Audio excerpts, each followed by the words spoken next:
Toute la place. Karima, ça fait une éternité qu'on ne s'est pas vu. Éternité, tu t'es ennuyé, hein? Bienvenue à l'émission, tout le monde. Salut Rémi. Qu'est-ce qui m'est arrivé? Non, raconte-tu? J'ai fait de l'insomnie hier. Ah oui? C'est la première fois de ma carrière de radio que je cale malade. Je le dois aux auditeurs. On a juste un petit 25 secondes là-dessus. Là. J'ai pas dormi de la nuit dans la nuit de dimanche à lundi. Et quand je me suis réveillé le matin, après une demi-heure de sommeil, je me suis rappelé qu'on fait une émission, mais c'est un spectacle qu'on fait. Et là, je me suis dit, ça sera pas un bon show. Écoute, peut-être t'aurais donné tout un spectacle. Non. Ça s'appelle l'adrénaline. T'étais bien meilleur sans moi, Karima. Ça s'appelle l'adrénaline. Tu connais pas ça? Un petit shot de café avec l'adrénaline. Ah, Non, mais écoute, on rigole avec tout ça, mais t'as bien fait de prendre hier, t'étais en congé. Blague à part, bienvenue. Bienvenue chez toi, là, tu sais, je veux dire. Je me sens mieux ici. Je me sens mieux ici. Puis là, le monde arrête pas de rouler sans moi. Le Trump et ses tarifs hier. Est-ce que tu y crois encore? En fait, moi, je me disais peut-être que tu étais en négociation secrète hier pendant ta journée de congé. Non. Puis là, tu étais en train de nous préparer tout ça. Mais manifestement, tes efforts n'ont pas suffi, mon cher Rémi, parce que, comme on dit, Donald Trump, il est allé par là. Il annonce, en fait, il menace maintenant le Canada, encore une fois, de ses droits de douane de 50% là, sur plus de 400. C'est pas, il y a vraiment un nombre, des centaines et des centaines de produits. Et on voit qu'il y a beaucoup de choses quand même qui l'irritent, là. On a compris que toute la gestion entourant les représailles sur l'alcool au Canada, ça, c'est un très gros irritant pour lui. Sur l'industrie automobile, sur les produits laitiers. Donc, il y a un message politique qu'il veut envoyer aussi, je te dirais, à sa propre industrie côté national. Et c'est un message qu'il envoie au Canada. Pourquoi tu penses? Encore une fois, pour que le Canada concède quelque chose, pour mettre un rapport de force. Parce qu'il a annoncé, c'est dans 30 jours.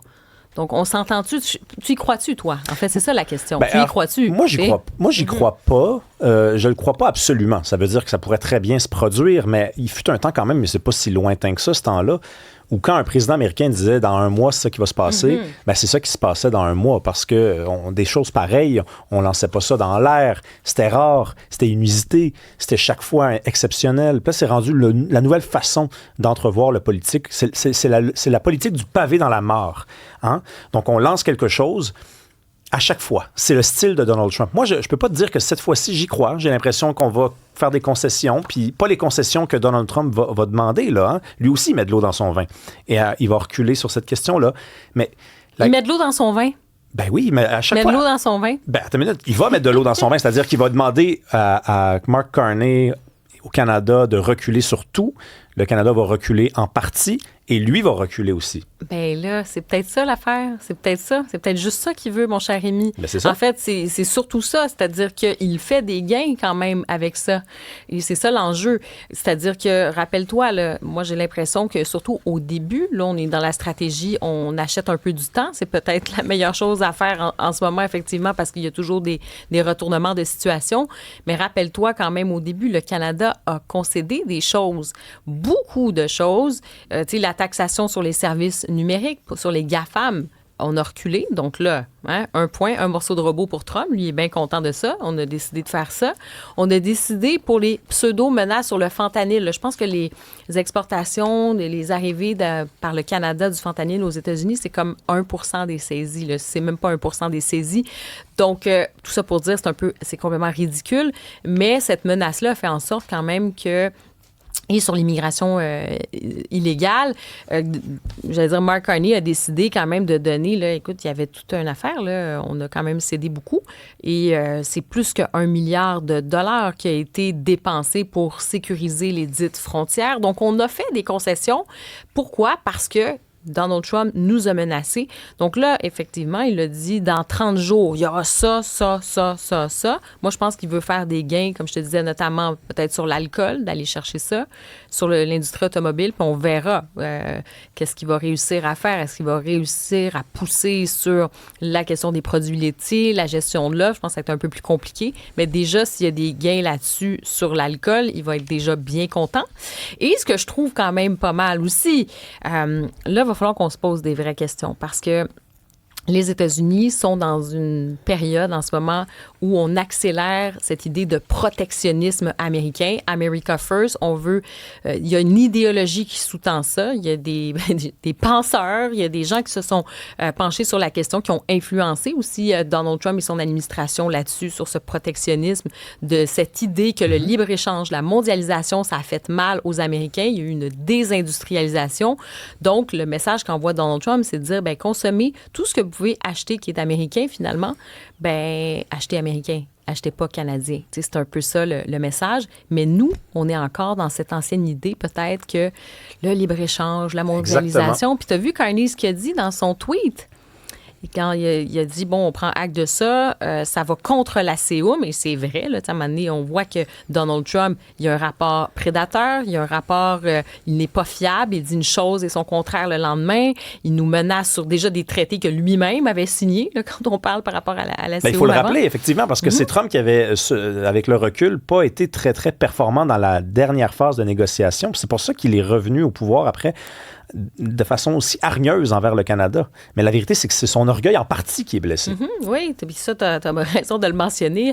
Trump est très orgueilleux, il aime gagner et quand même, c'est ça. Donc, cette idée, comme je te disais, nous, on est encore attachés là-dessus, sur cette idée de libre-échange, puis de circulation libre, puis de toute façon, on n'a pas vraiment le choix, là, parce qu'on est un petit marché ici, on n'a pas le choix de commercer, puis on veut avoir accès à ce bassin de plus de 300 millions de personnes aux États-Unis.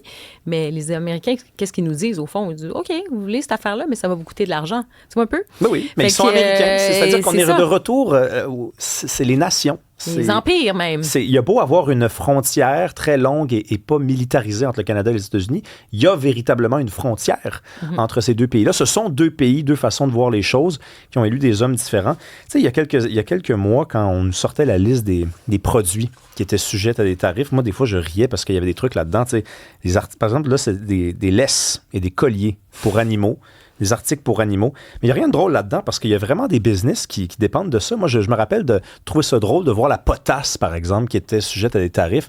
Hey, mais en Saskatchewan, la potasse, tu niaises pas avec ça, là. C'est central dans leur économie. Non, mais évidemment, mais c'est pour ça que je te dis que Donald Trump, c'est parce que nous, il faut qu'on s'active aussi, là. Tu sais, puis je pense qu'il y aura des vrais partenariats qu'on a avec des industries américaines. Il faut quand même rappeler qu'au final, pour les Américains, ça va leur coûter plus cher. Tu sais, ces augmentations-là aussi, ça a des conséquences. Il y a une inflation aussi sur les prix. Tu sais, je pense que c'est ça l'idée, c'est de mettre de la pression sur des acteurs qui jugent que c'est plutôt profitable aussi pour les Américains d'avoir je te dirais, une certaine fiabilité qu'on peut avoir avec le marché canadien, avec des entreprises canadiennes, qu'on est liés, que nos commerces, que notre économie est quand même liée sur plusieurs choses. Je pense qu'on a intérêt à pousser là-dessus. Mais comme je dis, c'est que le message qu'il envoie, lui, Donald Trump, c'est OK, tes affaires pour les articles, pour les animaux, mais lui, il s'en fout. Il s'en fout royalement que les commerces puis des entreprises d'ici en arrachent. Au contraire, il veut nous rendre vulnérables. Lui, il dit, ben moi, je vais mettre tout en mesure pour que ce soit mes entreprises américaines, que les Américains achètent américains. Fait que c'est à nous aussi d'être plus ingénieux. Tu vois ce que je veux dire? Quand tu regardes, ne serait-ce que les tactique, et c'est complètement de mauvaise foi, là. On s'entend de la part de Donald Trump, il va toujours chercher dans l'arsenal juridique, mais tu as beaucoup de gens qui vont dire il ne respecte pas les lois. Moi, je pense qu'il pousse le système. Il met au défi le système. Il s'est fait casser, en fait, la décision en Cour suprême sur les tarifs réciproques. La Cour suprême a dit non, ça, c'est illégal. Mais là, il va par un autre moyen. Donc, il y a une couple de juristes qui travaillent pas mal fort au sein de son administration pour trouver des entourloupettes. Et là, cette fois-ci, il a trouvé un article, là, il dit, ben non, moi, c'est pas illégal. La question sur la CEUM, par exemple, c'est ce que je conteste, puis des produits que je conteste, il dit, non, c'est pas illégal, non. Je me base sur une loi américaine. Et c'est un article qui a sorti des boulamites, là, qui date des années 1930, donc fouillé, en disant, ben on va essayer légal, ça. C'est légal, mais c'est vieux un peu. C'est ça. On va essayer ça, puis il va y avoir des contestations, puis peut-être que la Cour va dire, non, c'est complètement illégal, vous pouvez pas le faire sur ce motif-là. Mais tu vois qu'il y a toute une équipe qui travaille bien fort pour trouver des affaires là, dans l'arsenal juridique pour mettre en œuvre la vision protectionniste de Donald Trump. Et je trouve que peut-être qu'au Canada, on s'entend que notre levier est un petit peu moins élevé et un peu moins fort qu'aux États-Unis. Mais M. Carney, à un moment donné, il y a des gens qui vont dire, OK, notre patience a un petit peu des limites.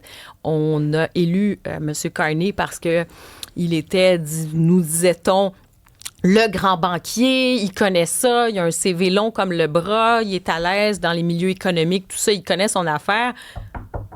On attend toujours. On attend toujours.